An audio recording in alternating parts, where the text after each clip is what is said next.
Hello मेरी प्यारी YouTube family. तो आज मैं वापस से आ चुका हूँ आप सभी के इतने फेवरेट एनिमे के नेक्स्ट पार्ट की एक्सप्लेनेशन के साथ। और मैं आप लोगों को क्लियर कर दूं कि मैं इस मांगा के डेली बेसिस पर एक या दो से भी ज्यादा चैप्टर डेली कवर करता हूँ और आगे भी करूंगा। तो आप डेली इस मांगा के अपडेट्स के लिए चैनल को सब्सक्राइब करके रख सकते हो। तो प्रीवियस एपिसोड में हमने देखा था कि किम टूर्नामेंट का फर्स्ट पोजीशन के साथ विन कर लेता है और सेकंड पार्ट के डुअल में भी विन कर जाता है। अब बारी होती है अपने चश्मिश की और अब आगे फिर ये दोनों अपने अरीना के अंदर आ जाते हैं, जहाँ पर ली मिंग जो है अपने आप को तसल्ली दे रहा होता है और बोल रहा होता है मैं कर सकता हूँ, मैं कर सकता हूँ। और यहाँ पर ली जुनवान जो है वो काफी ज्यादा गुस्सा करते हुए बोलता है आखिरकार तुम खुद से ही खुद क्या बड़बड़ा रहे हो। और फिर यहाँ पर रेफरी बीच में आता है और बोलता है मैं तुम्हें एक बार लास्ट रूल बता देता हूँ, वापस से रिपीट कर देता हूँ कि कोई भी अपना माना इंजेक्ट नहीं करेगा अपने वेपन्स के अंदर, वो अपनी बॉडी के ऊपर माना को यूज कर सकता है। और फिर हम देखते हैं कि ली जुनवान जो है वो काफी ज्यादा गुस्से से चश्मिश लड़के को देख रहा होता है। और यहाँ पर ली जुनवान जो है वो सोच रहा होता है मुझे पता है ये अपने मन ही मन में खुद के लिए प्रे कर रहा है ताकि ये बच सके, पर यहाँ पर इसे पता होना चाहिए कि फूड साइकिल ऐसे ही काम करती है, जो भी स्ट्रॉन्ग होता है वो कमजोरों को हरा देता है। फिर उसके बाद हम देखते हैं कि घबराते घबराते ली मिंग भी अपनी फाइटिंग पोजीशन के अंदर आ जाता है। और यहाँ पर ली जुनवान भी देखकर काफी ज्यादा गुस्सा कर रहा होता है और बोलता है आखिरकार ऐसे कीड़े मेरे सामने वेपन उठाने की भी हिम्मत कैसे कर सकते हैं, क्योंकि ये जो फर्स्ट राउंड है ये अपने लक की बदौलत यहाँ पर पहुंचा है, बट अब मैं इसको इसकी असली औकात दिखा दूंगा। और यहाँ पर वो रेफरी से बोलता है हे रेफरी आखिरकार तुम कब स्टार्ट करने वाले हो इस मैच को, जहाँ पर रेफरी बोलता है कि जब तक ऊपर से ऑर्डर नहीं आते मैं इसको स्टार्ट नहीं कर सकता। लेकिन इतने में ही अनाउंसमेंट हो जाती है और बोला जाता है सेकंड टूर्नामेंट का जो सेकंड राउंड है वो स्टार्ट हो चुका है। और यहाँ पर फिर हम देखते हैं कि मैच स्टार्ट होते ही जो ली जुनवान है वो अपने पावरफुल अटैक से अटैक कर देता है, जहाँ पर चश्मिश लड़का इसको काफी मुश्किल से डॉज कर रहा होता है और देखने में लगता है कि इसकी हालत कुछ ठीक नहीं लग रही। और यहाँ पर देखते हैं कि उसका जो चश्मा है वो उतर चुका है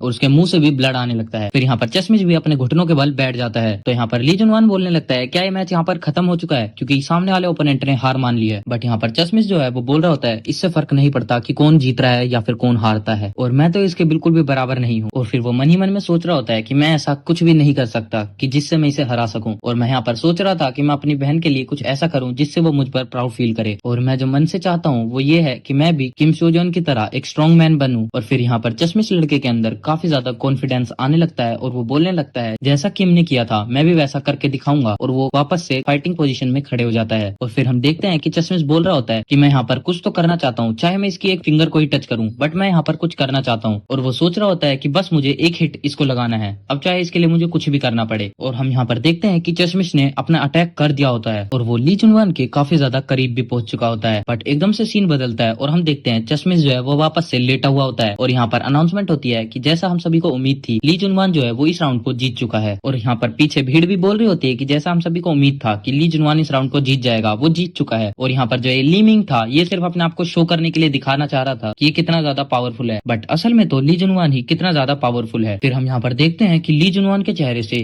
ब्लड आने लगता है और उसके चेहरे पर एक छोटा सा कट भी लग चुका था। और यहाँ पर ली जुनवान भी इस कट को देखकर काफी ज्यादा शॉक हो जाता है और ये फिर सोचने लगता है क्या ये सच में मेरे पास पहुंच चुका था। और यहाँ पर फिर हम देखते हैं कि लोगों की जो पर्सपेक्टिव है वो बिल्कुल चेंज हो चुके हैं और जहाँ पर सिर्फ ली जुनवान को आवाज आ रही होती है कि हे ये देखो ये कितना ज्यादा कूल लुक दे रहा है एक बेचारे को हराकर, और ये कितना ज्यादा पावरफुल समझ रहा होगा खुद को एक छोटे से हंटर को हराने के बाद। और यहाँ पर ये सब सुनकर ली जुनवान को काफी ज्यादा गुस्सा आ रहा होता है और वो सोचने लगता है इस जैसे कीड़े ने मुझ पर अटैक भी कैसे कर दिया, गाल पर आखिरकार कट कैसे लगा दिया, इस जैसे बंदे को मेरे जैसे इलाइट हंटर को हाथ भी लगाने की हिम्मत कैसे हो गई। और यहाँ पर ली जुनवान रेफरी से बोलता है कि अब मैं इस मैच को बिल्कुल भी कंटिन्यू नहीं करने वाला। तो उसके बाद फिर रेफरी बोलता है इसका क्या मतलब है, लेकिन हम देखते हैं कि ली जुनवान जो है वो एकदम से आता है और चश्मिश वाले बंदे पर अटैक कर देता है। और फिर वो यहाँ पर उसको बोलने लगता है कि तुम जैसे लूजर बंदे यहाँ पर सिर्फ पैसे देकर आ कैसे सकते हैं, और इसी वजह से हमारा जो टूर्नामेंट है वो 4th नंबर पर है। और यहाँ पर रेफरी बोल रहा होता है ये मैच आखिरकार खत्म हो चुका है, लेकिन अगर तुम अब भी नहीं रुके हमें तुम्हारे लिए एक लीगल एक्शन लेना होगा। फिर यहाँ पर ली जुनवान रेफरी से बोलता है आखिरकार तुम ये कैसे भी बोल सकते हो, क्योंकि मैंने तो पहले ही इस मैच को क्विट कर दिया है, तो अब यहाँ पर जो भी मैं करूंगा वो इन सब रूल्स में ऐड नहीं होगा। और हम यहाँ पर देखते हैं जो चश्मिश है वो बिल्कुल बेहोश हो चुका है और यहाँ पर ली जुनवान अब भी उसके चेहरे पर लात रख देता है और वो बोल रहा होता है कि तुम जैसे कीड़े हम जैसे इलाइट हंटर्स के पैरों के नीचे ही अच्छे लगते हो। लेकिन फिर इतने में ही हम देखते हैं कि यहाँ पर किम एक अचानक से आ जाता है और ली जुनवान पर अटैक भी कर देता है। और फिर यहाँ पर किम बोलता है कि मैं कब से इस फाइनल मैच के लिए वेट कर रहा था, बट अब मैंने माइंड चेंज कर लिया है और अब मैं तुमसे अभी के अभी ही फाइट करने वाला हूँ। और यहाँ पर किम बोल रहा होता है कि तुम जैसे बंदे सिर्फ डिजर्व करते हो मार खाना। और यहाँ पर किम उससे बोलता है हे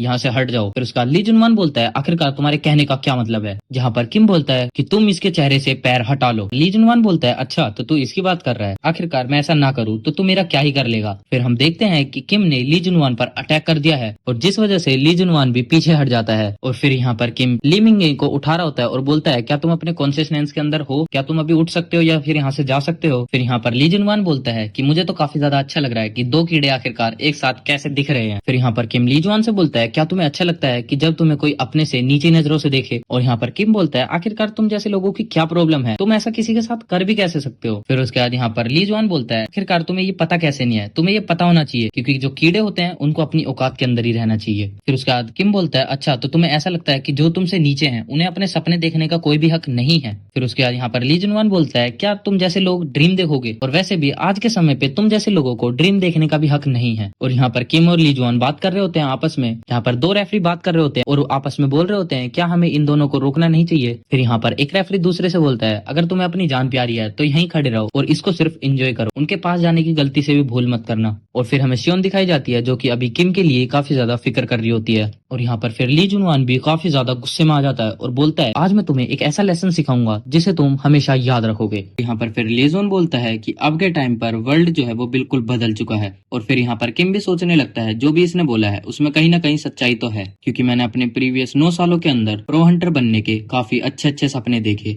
और मैंने काफी सारी मुश्किलों का सामना भी किया और इसी बीच मैंने अपने आप को भी कोसा है। ना ही मेरे पास कोई टैलेंट है और ना ही मेरे पास पैसे हैं। जो हार्ड वर्क है ये सिर्फ अपने स्टेटस को मेंटेन करने के लिए होता है। और यहाँ पर किम भी सोचने लगता है कि ये बात तो सच है कि इस वर्ल्ड के अंदर काफी सारी ऐसी चीजें हैं जिन्हें आप हार्ड वर्क के साथ भी अचीव नहीं कर सकते। और इसी बीच मैंने खुद से भी ये कई बार सोचा है कि मैं इस प्रो हंटर की जर्नी में पहले ही गिव अप ना कर दूं। फिर उसके बाद यहाँ पर किम रेफरी से बोलता है ए रेफरी, ली मिंगी को यहाँ से लेकर जाओ। फिर यहाँ पर किम ली जुआन से बोलता है अब तुम मुझे बताओ अब तुम क्या करना चाहते हो। और यहाँ पर हम देखते हैं कि किम काफी ज्यादा गुस्से में होता है और अपने कोल्ड फेस के साथ बोलता है कि तुम कभी भी किसी को ऐसे ट्रेस नहीं बोल सकते। और तभी हम देखते हैं किम जो है वो ली जुआन पर अटैक करने के लिए चला जाता है और यहाँ पर पीछे से रेफरी मना कर रहा होता है कि किम तुम ऐसा नहीं कर सकते, ये रूल्स के खिलाफ है। यहाँ पर रेफरी किम को रोकता रहता है बट किम उसकी नहीं सुनता और वो अटैक करने के लिए आगे चले जाता है। और यहाँ पर किम को अटैक करते हुए देख ली जुआन जो है वो कुछ ज्यादा खास रिएक्शन नहीं करता और फिर इसी बीच वो अपनी डेविल स्माइल के साथ बोलता है कि तुम काफी अच्छा मजाक कर लेते हो। और फिर जो किम का अटैक होता है उसे बड़े इजीली ब्लॉक कर लेता है अपनी तलवार के साथ। फिर यहाँ पर किम भी ली जुआन से बोलता है यहाँ पे सबसे ज्यादा गिरे हुए तो तुम हो। और फिर यहाँ पर हम देखते हैं कि ली जुआन जो है वो अपना काउंटर अटैक करता है और किम को पीछे धकेल देता है और फिर काफी तेजी से आगे आने लगता है किम पर अटैक करने के लिए। और ये स्पीड देखकर तो किम भी काफी ज्यादा शॉक हो जाता है। और यहाँ पर हम देखते हैं कि ली जुआन जो है वो किम पर डायरेक्ट अटैक करे जा रहा होता है और यहाँ पर किम भी इसको काफी मुश्किल से डोज कर पा रहा होता है। और किम मन ही मन में सोचता है कि जितना मैंने इसे सोचा था ये तो उससे भी ज्यादा स्ट्रॉन्ग है। और वो बोल रहा होता है कि तभी इतने सारे लोग इसकी तारीफ कर रहे होते हैं। और यहाँ पर किम के मन में भी सवाल पैदा होने शुरू हो जाते हैं और वो सोच रहा होता है कि जब मैंने डैचवेल के साथ फाइट करी थी तो मैंने सोचा था कि मैं इस टूर्नामेंट को काफी इजीली जीत जाऊंगा, बट अब जब मेरा सामना इसके साथ है तो क्या मैं यहाँ पर स्टैंड भी कर पाऊंगा। और यहाँ पर किम सोचने लगता है नहीं नहीं मैं ऐसा कभी भी नहीं सोच सकता क्योंकि मेरे पास तो इसके जैसी लग्जरी लाइफ भी नहीं है। और फिर यहाँ पर किम सोचता है कि इसके जितने भी अटैक्स हैं मुझे उनको अपने सेंसेस पर छोड़ देना चाहिए। और फिर हम देखते हैं कि किम ने ली जुआन पर एक अटैक भी कर दिया होता है। इसे देखकर ली जुआन भी काफी ज्यादा शॉक हो जाता है, लेकिन फिर जल्दी से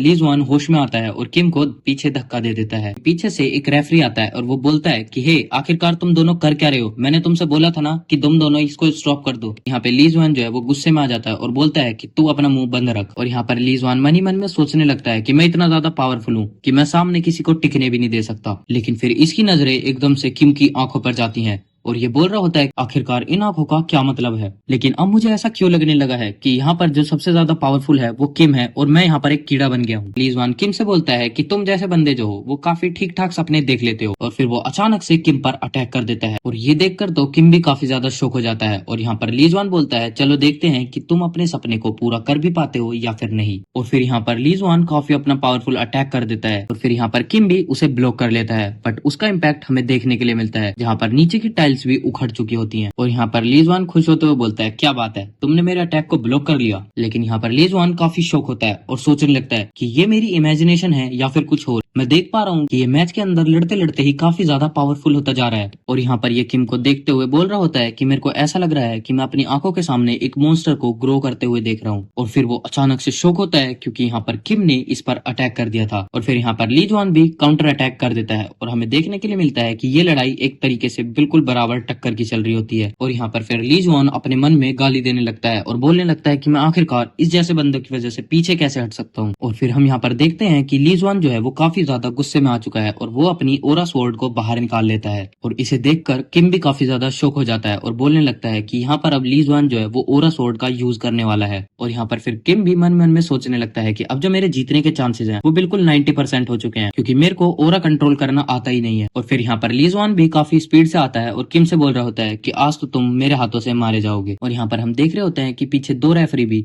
ली जुआन को रुकने के लिए बोल रहे होते हैं। और फिर किम यहाँ पर मन ही मन में सोचने लगता है क्या मुझे यहाँ से भाग जाना चाहिए क्योंकि मेरे पास इसके अलावा और कोई भी ऑप्शन नहीं है। और ये यहाँ पर बोल रहा होता है कि मेरा दिमाग तो बोल रहा है कि मैं यहाँ से भाग जाऊं बट मैं सच में ऐसा करना नहीं चाहता क्योंकि मैं जितना भी स्ट्रगल करके यहाँ तक पहुंचा हूँ वो सब वेस्ट हो जाएगा। और फिर यहाँ पर किम को चिरोन की टीचिंग्स जो है वो याद आने लगती है जहाँ पर वो बोल रहा होता है कि मेरे से किसी एक स्टूडेंट ने बोला था कि मैं कभी भी ओपोनेंट्स के सामने एकदम बीच में क्यों कूद जाता हूँ क्योंकि इसका जो रिजल्ट होता था वो काफी ज्यादा क्लियर होता था क्योंकि मैं वहां पर कभी भी नहीं हारता था। और फिर यहाँ पर चिरोन बोलता है कि तुम्हें पता है कि मुझे सबसे ज्यादा किस चीज से डर लगता है कि कभी मैं कुछ ऐसा ना कर बैठूं जो कि मुझे करना ही नहीं चाहिए था। और फिर यहाँ पर चिरोन बोलता है कि मैं हर चीज का मुकाबला करना चाहता हूँ और इसका रीजन तुम्हें पता है ऐसा क्यों। लेकिन इसी बीच हम देखते हैं कि किम के अंदर भी कॉन्फिडेंस आने लगता है और वो अपनी स्पेयर को काफी टाइटली पकड़ लेता है। और यहाँ पर चिरोन बोलता है कि मैं ऐसा इसलिए करना चाहता हूँ क्योंकि मैं सच में ये सब करना चाहता हूँ। और यहाँ पर चिरोन बोलता है हे ब्राट्स, अगर तुम हारने की कंडीशन में हो तो फिर भी तुम्हें यहाँ पर कुछ और नहीं सिर्फ फाइट ही करनी होगी और जब तक तुम इसे जीत ना लो और यहाँ पर तुम अपनी पावर और अपनी विल को एक साथ नहीं करोगे तो तुम हमेशा हार ही जाओगे। और फिर हम देखते हैं कि यहाँ पर किम पावर ऑफ अप्रूट को यूज करने लगता है जो कि चिरोन की ही पावर होती है और ये चिरोन की एक ऐसी स्पिरिट है जो कि पूरी दुनिया पर डोमिनेट कर सकती है। और फिर उसके बाद हम देखते हैं कि किम भी ली जुआन पर अटैक करने के लिए चले जाता है और यहाँ पर हमें देखने के लिए मिलता है कि किम के पास भी अब ओरा आ चुका होता है। और फिर यहाँ पर ली जुआन बोलता है कि तुम मुझे हंसने पर मजबूर मत करो क्योंकि मुझे पता है कि तुम जैसे बंदे मेरे सामने कुछ भी नहीं हो। और फिर हम यहाँ पर देखते हैं कि किम और ली जुआन दोनों के दोनों बहुत ज्यादा पावरफुल अटैक करने वाले होते हैं। और फिर हम देखते हैं कि यहाँ पर एक बहुत ज्यादा खतरनाक अटैक हो चुका होता है और इसकी वजह से यहाँ से काफी ज्यादा पावर रिलीज होने लगती है। और यहाँ पर हम देखते हैं कि उसका इम्पैक्ट बहुत ज्यादा ही होता है जिस वजह से स्टेडियम के बाहर भी इसका इम्पैक्ट हमें देखने के लिए मिलता है। और यहाँ पर स्टेडियम के लोग बोल रहे होते हैं कि यहाँ पर इतना धुआं क्यों हो गया, मैं आगे का कुछ देख क्यों नहीं पा रहा। और फिर हम उसके बाद देखते हैं कि जैसे जैसे धीरे धीरे धुंध हटने लगती है वहाँ पर ली जुआन और किम दोनों की ही शैडो हमें देखने के लिए मिलती है। बट जैसे ही पूरा धुआं खत्म होता है हम देखते हैं कि ली जुआन नीचे गिर चुका है और किम अभी भी वहाँ पर खड़ा है। बट हम देखते हैं कि किम की हालत भी कुछ ज्यादा खास ठीक नहीं लग रही होती क्योंकि यहाँ पर किम के भी हाथ पांव बिल्कुल कांप रहे होते हैं और यहाँ पर ली जुआन के मुंह से भी बहुत ज्यादा ब्लड निकलने लगता है। और इसी के साथ हमारा यहाँ पर 13 एपिसोड खत्म होता है। अब हम नेक्स्ट एपिसोड में देखेंगे कि फाइनल में कौन जीता है क्योंकि यहाँ पर किम फाइट के बीच में आया था और ली जुआन ने ओरा का यूज पहले किया था। तो नेक्स्ट एपिसोड में हम देखेंगे फर्स्ट कौन होता है और सेकंड कौन होता है। तब तक के लिए take care, goodbye and happy new year in advance.